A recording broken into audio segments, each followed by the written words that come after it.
بنووسێتەوە. چەتین لۆدی دەشڵێت شێعر دەتوانێت ببێت بە دەنگی گەل. Ez zarokim, rewşenbîrim, şervan û rêzanim, agirê hilma dilê dayîkanim, agir ser min dibarînin, ked û xebatê min ji herê serdireşînin. Çetin Lodi nivîskareke Kurd e. Li bajarê Batmanê hem karê atartiyê dike hem jî nivîskarî dike.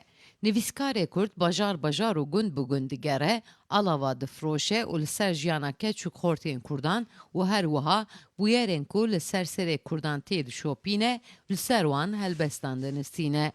Nivîskarê Kurd li Amedê ji bo Kurdistan TV giringiya helbestan li ser edebiyata Kurdî vegot û anî ziman ku helbest rêyekê nasandina bûyera ye û dengvegerandina xwe ye. Helbest qêrîna va bûyerê ku bûyîn ê tevan e.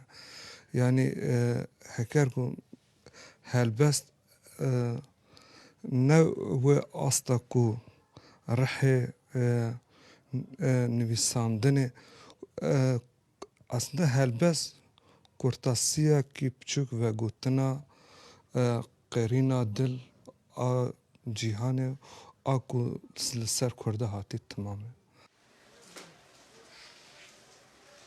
Li gorî nivîskarê Kurd helbest nivîsandin rehema hestên mirov û wijdana mirov e.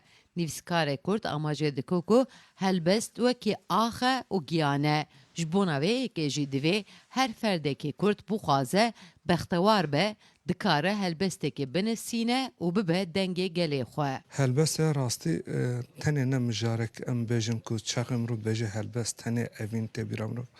Em ser xwezayê dinivîsînin, ser galekî, ser pîrikekî, dapîrekî,